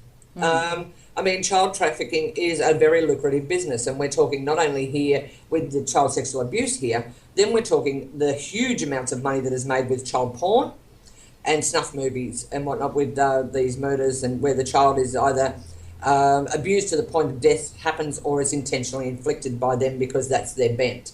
I was working with several federal officers as well, and I gave them information on another particular case, and I said, we'll see how you go with that one first, and then we'll see what happens after that. Now, these officers... Then I'd been talking to them for a while over that, and all of a sudden they didn't contact me anymore, and I didn't know why. Anyway, I let it go for a bit, thinking, oh, well, they might be busy. Anyway, I ended up contacting one of them, and he said to me, please don't call me anymore. And he told me what happened, that they got called in, they got told to hand over all the evidence that they had, that included the information I gave them, all documented and everything and whatnot, and they were given 24 hours to take leave, and then they were transferred to another department. That tells you how high this goes. Yeah, that's the cover-up. And another example of cover-up by the current Child Abuse Royal Commission that's been conducted at a national level in Australia is that you were saying that you were banned by the current Royal Commission from testifying against Hillsong when they specifically targeted Hillsong and were calling for Hillsong witnesses. Now, you're a choice witness, and yet the current Royal Commission banned you. Can you tell us about that? They tried to say they didn't have any records of me contacting them, or that it was in late or whatever, and they had witnesses for that. When I said, well, this is rather strange, you want witnesses against Hillsong and institutional abuse. I've got a winning case here where we've been proven to be validated by a court of law here in the Court of Appeal, Criminal Court of Appeal against with the Victims' Compensation Unit, where my children gave evidence and won the case and were awarded compensation, criminal compensation damages, even though that was a pittance and an insult. It didn't matter. It wasn't the money. The money was a pittance, but because they capped it at $50,000 per family. But and it didn't go on incidents either. It went on the whole thing. So, you know, given that $10,000 was in legal costs, I mean, you know, so your kids walk off with a lousy 40 grand for... No. My son, my daughter was only awarded 5. Oh, awesome. 5 grand. Yeah. And it also came out too in that particular VCT hearing with my daughter when we all went in on the appeal, that the hospital originally where we went to for the children to be examined, the hospital and docs and all the rest of it had hidden the medical corroborative evidence on my daughter. They couldn't hide the medical evidence on my son, but my son was younger. He was only 6. My daughter was older, so they hid the corroborative evidence on her. What which hospital came was out, that, Deb? That she had a perforated hymen, etc. From Yeah. What hospital did that? That was the Children's Hospital at Camperdown, which is now moved to Westmead. Okay. Yeah. Now, another interesting case that came out of that particular hospital with Hillsong was a pastor was charged with abuse. The mother walked in. She had 2 girls. The mother caught the pastor who had befriended her and picked her up basically and started a relationship with her from Hillsong at the church. Anyway, she took the children to the hospital. The evidence was semen in the throat. The doctor involved was Dr. Suzette Booth, and he pled guilty. So I know the details would come out in the children. What was the name of that pastor who was found guilty? I can't remember. I'd have to find notes. I haven't gone through them all. I didn't have them handy. No, that's all right. So he was a Hillsong Pastor, yes. a youth pastor or a senior pastor, or I can't remember now. It's gone back a few years. yeah, that's okay. We're going back over a decade, well, more than a decade. Trying to store all names and whatnot in my head. Yeah, I understand. Yeah, I used to be able to rattle it off, boom, boom, boom, boom. Yeah, but not so easy now. Now I struggle sometimes with remembering some information. Yeah, we're getting old, aren't we? Well, it's not just old; it's the amount of information that you end up dealing with case, not just your own, but case after case after case, with the names that keep coming up and the details. Yeah. You get to a point where you're overloaded and overwhelmed sometimes. Some of the kids that another case was only a small young child. She was only 22 months old, I think. Her internal injuries were such that she'd probably never have children. But because the child was too young to give evidence against the perpetrator, the court wanted to still allow the perpetrator unsupervised access. Yeah. So, it gets to the point where you have to, in order to protect these children from the system and from the perpetrators, ordering them to go back to them so they could be continually re-abused. You have to break the law. To get them out. We had to formulate a network of people where we could send parents and their kids to stay and keep moving them until we could get them settled and things get sorted a bit to protect the children. Yeah. I mean, when you get to that point, and you I haven't had to do that for a long time now, but when you've got to have, and you can't use your own phone, you can't talk from home, you've got to use strategies and means to stay under the radar, so to speak, to keep these kids safe for a period of time long enough till we can get them more established. It's not an easy task. I mean, it costs money. I have spent basically my life doing this, and using all the resources I've had to protect children and help these non-offending parents to protect their children, and people within my network that I used to use back then. We all put ourselves out and used our resources and all to do all this with no funding, no extra from anywhere. Sometimes the bills didn't get paid because I had to save a child instead. All this sort of thing, the struggles comes into play here on so many various levels. There's the issues of transport, and they can't use their car anymore because it's targeted, it's flagged, the police, if they see it, they pull them up. So, then you've got to organise another vehicle registered in another name so that they can get around and go from place to place unnoticed. Then there's the issue of accommodation, food and whatever, because you don't want them accessing bank accounts in an area where they are. So oftentimes, they would leave their key card with me, and I would withdraw the money in cash out of that, and then I'd go to another bank and deposit that money in an account, and then I would transfer that money to someone else to be able to give them, they could draw it out then and give them the cash. So there was no record of where they were. They might be in another state or whatever. And I would do it all from over here and organise it so that the money could get to them, but there was no paper trail to where it was going, so to speak. There was a lot of things that we had to do. And I mean, it's all time, effort, it's stress, Yeah. You've got to watch out, you're being watched, and because the minute you use a key card with someone who's targeted, it flags. Deb, I can testify to that. When my whole family, my mum and siblings, we all had to go on the run when I first started talking about the ritual abuse and all that sort of stuff in Sydney. and they come after us, and we were chased by multiple four-wheel drives, and we were up on a beach in Queensland, and my mother had just used a key card, and next thing we know, there were these guys in suits coming down to the beach in a suit with a very old style cell phone, looked like a big brick, and looking for That was it, a satellite phone, that's why. Yeah. Well, that's phone. And those satellite phones, I think that's what these four guys who confronted me, Snap Rep, Nikki Davis and Raina Michelson, at Marrickville train station in Sydney when I was there 2nd of November last year, 2015. We had these four guys with military haircuts, etc., dressed like workmen at 5 in the afternoon, and they didn't have a bit of dirt or sweat on them. And yeah, that's right. Yeah, they come up to us and scowled. I've had exactly the same thing. They had those phones you're talking about. Yeah, I've had exactly the same thing. Not only me, but others. And when I've been followed and all the rest of it by vehicles and whatnot, I've actually rang the homicide squad, and I spoke to the guy there, and he was obviously a damage control agent. And I said to him to call them off,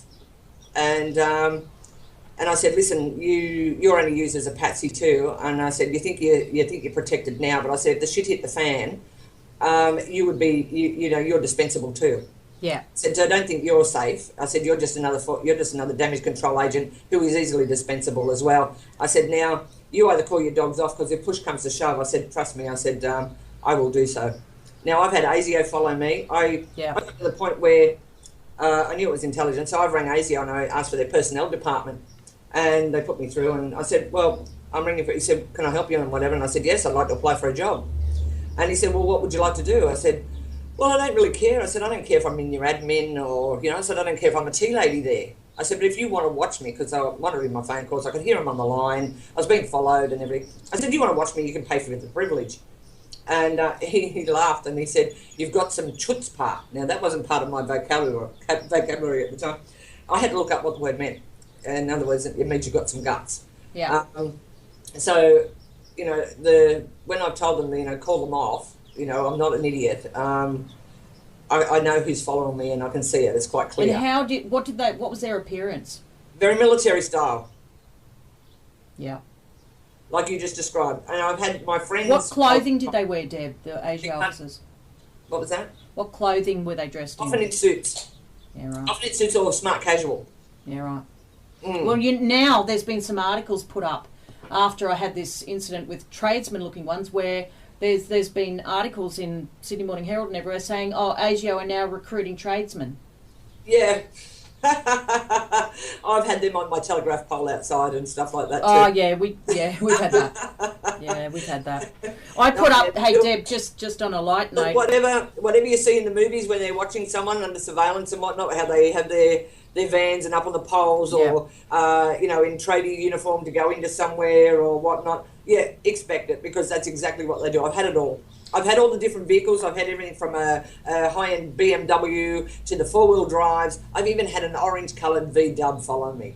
And what I used to do, when I knew I was being followed, because I drive with one eye in the rear vision, and what I'd do when I knew I was being followed, I come up to a roundabout. Well, I'd put my blinker on to turn right, but I kept going around, and they'd go to turn right, and then I'd go around and then just wave at I've done that, yeah.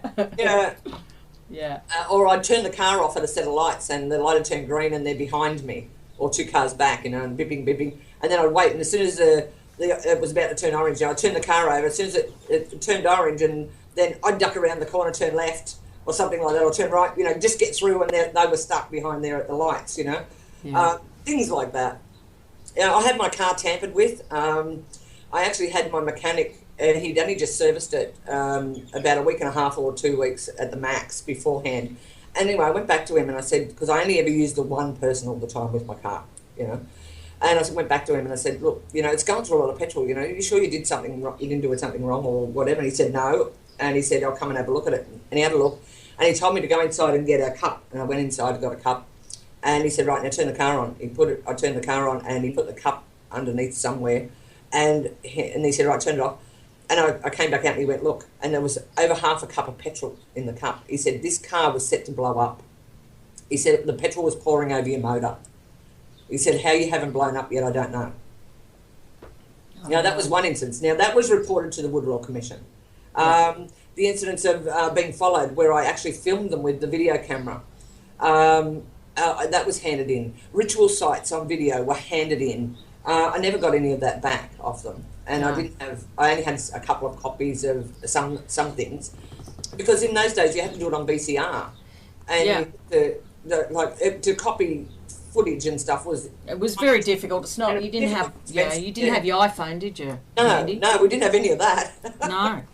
Listen, Deb, I just want to finish up. We've got to finish soon, but I want to finish up by reading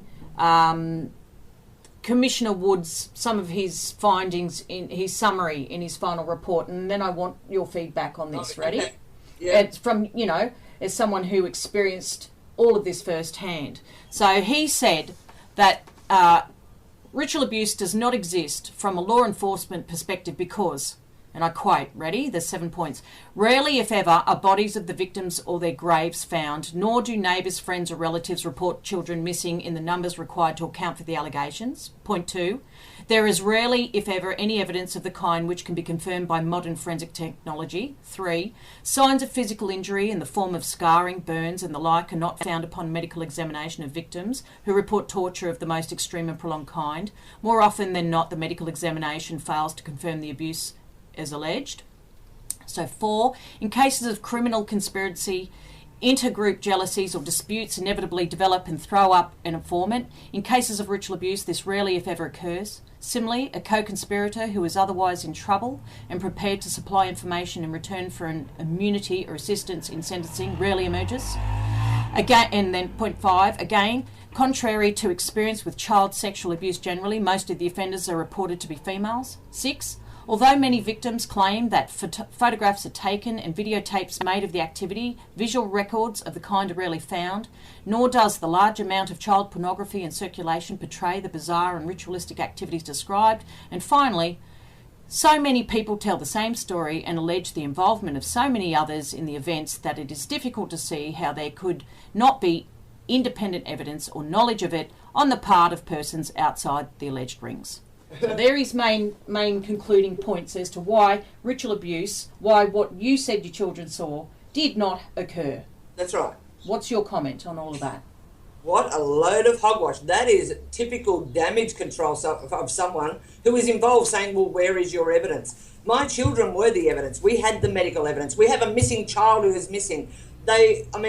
Now they have Interpol and whatnot doing child abuse and the bulletin boards and the pedophiles connected together. It's there. The information is there. The evidence is there. Pedophile rings are operating with child pornography around the world. They're paying using credit cards. Interpol is getting them now for this. The evidence is there of this going on. That is rubbish. What a load of hogwash. The evidence was there back then, though, Deb. Of course it was. Of course it was. And I've still got it. And a lot more besides. As you now know.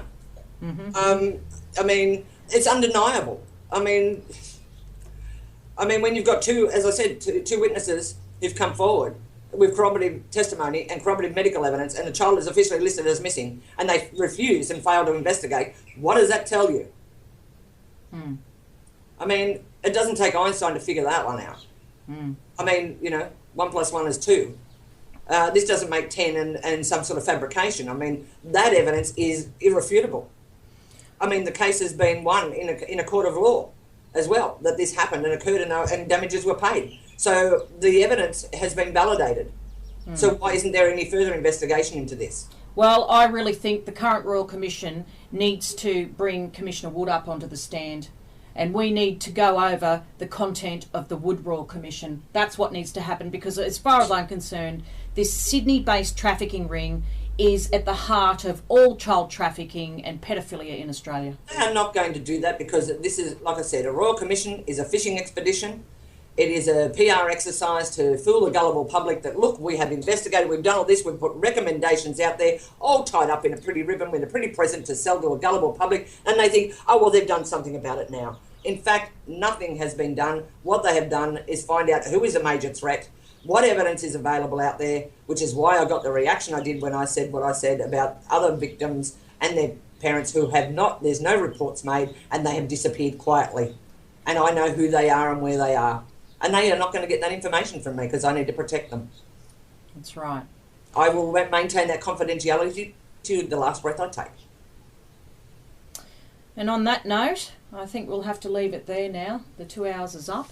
So, Deb, I just really want to thank you for coming forward yet again. After all these years, you're still out there fighting. It's disgusting, and, you know, it's a very poor reflection on our government and our law enforcement agencies that you're sitting here with me having to go over this stuff again, trying to be heard. And the only reason I went to this Royal Commission wasn't because I expected anything to happen. No, the only reason I went there was to validate others and to make sure it was on another record somewhere. Yeah, documented. That's all I went for. Yeah, same here. And they are aware of the legal problems I'm still facing. They are aware that I'm still being targeted by police. The police have tried to, get me out of my job. They've tried every trick in the book. They've threatened me I'm going to have a heart attack or something if they get me in there to lock me up. I'm not game to even drive anymore in case they try some the targeting is ongoing. The threat under which I live is ongoing. It has been going on since '89. We're now in 2016. I have not had peace in all this time. Yeah. Yeah. And in the meantime, you're dealing with other people as well. And like I said, the costs, not just psychologically, emotionally, financially, physically, is draining. The stress is enormous. It takes its toll. I mean, I can't do it forever, I know that. But I'll do what I can, while I can, where I can. And thanks for having me on. I hope it's helped someone with understanding the depths and the lengths that this goes to and the levels that it reaches, the depth, the breadth and the extent of it within the system. And if they can take something from it that will help them, and if not themselves, to support someone else to understand what happens to these children and why memories can come up the way they do, I've done something positive. That you have. Thank you very much. You're welcome, Fiona. Nobody's body but mine. You run your own body, let me run mine. And again, my body's nobody's body but mine. You run your own body, let me run mine. When I am touched, then I know how I feel.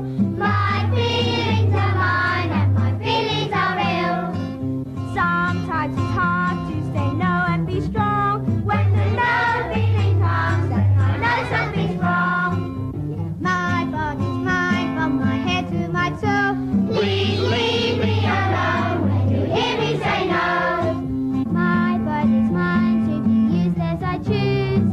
Not to be threatened or forced or abused. They said my body is part of our time.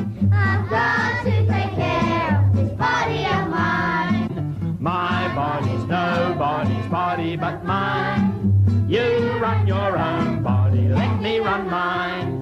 My body's nobody's body but mine. You run your own body, let me run mine.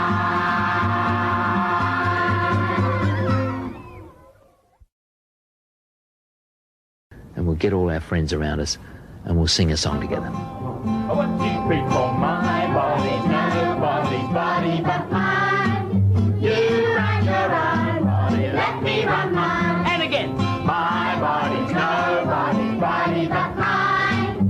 You run your own body, let me run mine. When I am touched, then I know how I feel. My feelings are mine and my feelings are real. Sometimes it's hard to say no and be strong. When the no feeling comes, then I know something's wrong. My body's mine from my head to my toe. Please leave me alone when you hear me say no.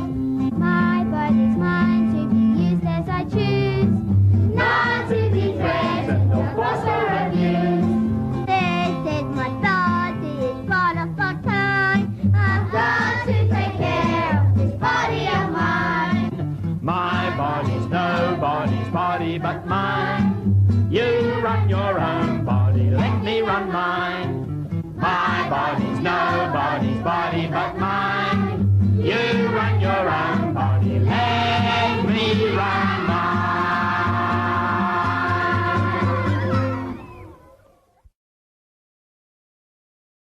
get all our friends around us, and we'll sing a song together. 1, 2, 3, 4. My body's nobody's body but mine. You run your own body, let me run mine. And again. My body's nobody's body but mine. You run your own body, let me run mine. When I am touched, then I know how I feel. My feelings are mine and my feelings are real. Sometimes it's hard to say no and be strong. When the no feeling comes, then I know something's wrong. My body's mine from my head to my toe. Please leave me alone when you hear me say no. My body's mine to be used as I choose. Not to be threatened or forced or abused. This is my body, it's part of our time.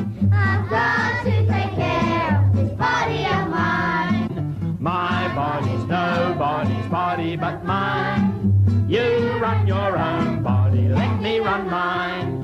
My body's nobody's body but mine. You run your own body, let me run mine.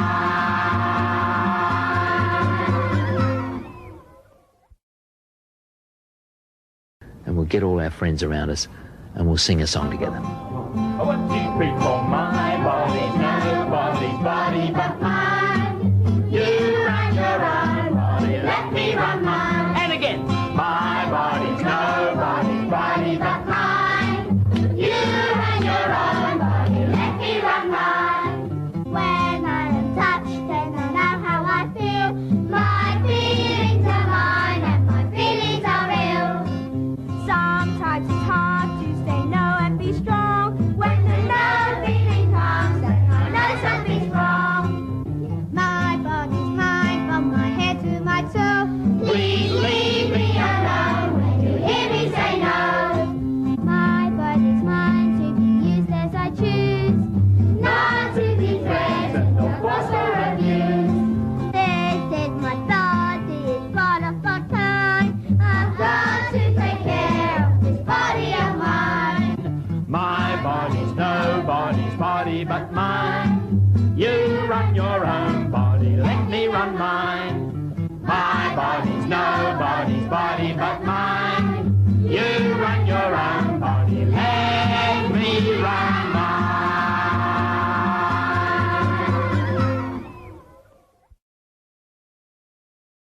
And we'll get all our friends around us, and we'll sing a song together. 1, 2, 3, 4. My body's nobody's body but mine. You run your own body, let me run mine. And again.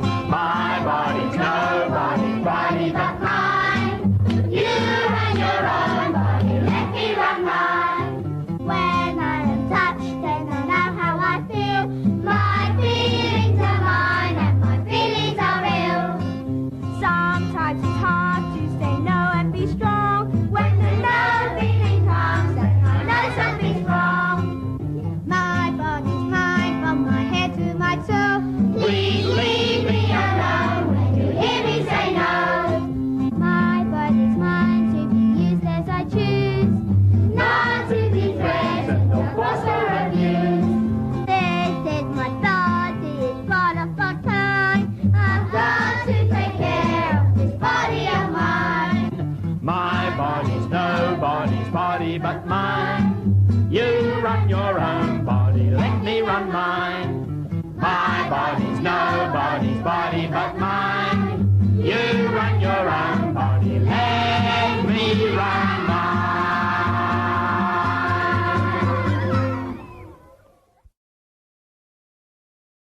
And we'll get all our friends around us, and we'll sing a song together. 1, 2, 3, 4.